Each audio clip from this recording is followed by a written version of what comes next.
So this is what I got so far. I have two canister filters, two UV canister filters. I think they're 440s is what they're called. I don't know. We'll look in a minute. But anyways, I built this custom background just to hide some of the stuff. I have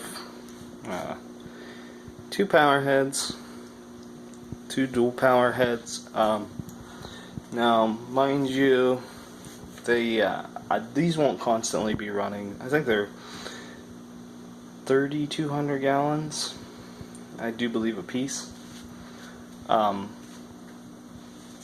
And they won't be constantly running. It's more just to circulate the tank, because when I did this background, it smelled like fiberglass real bad. And then I have a Cobalt MJ 1200, which is actually plumbed something like this. Now this lighting system, I just kind of temporarily put it in here. What I'm actually going to do is I'm going to get two of these, one for each side, and then I'm going to have a light bar on top too.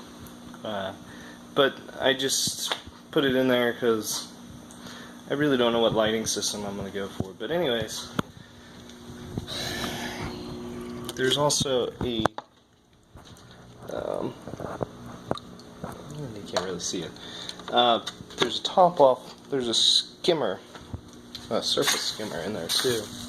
And then right there is a temperature probe, titanium temperature probe, or not a temperature probe, a grounding probe.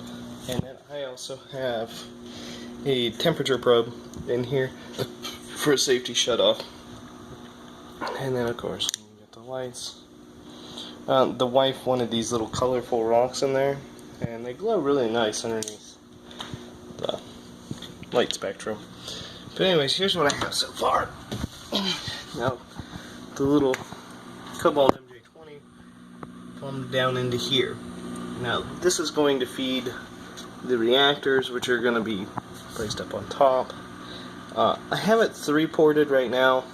One is going to be for emptying out some water, and the other one is going to be, or the other two are going to be for reactors, one for GFO and one for carbon.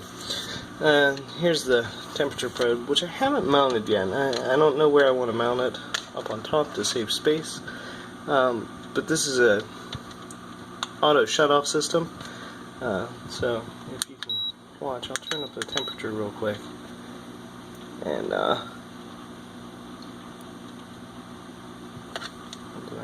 I'll do it.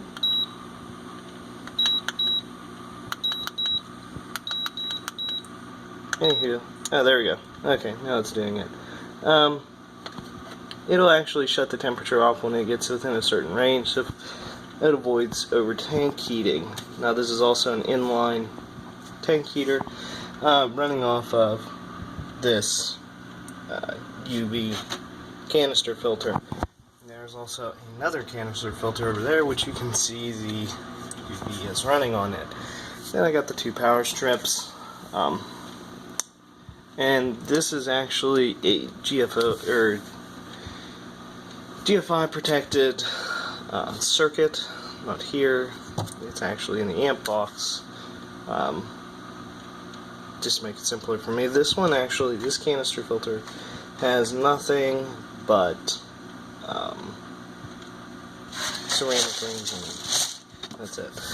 This canister filter has filter and activated carbon and some other chemicals in it.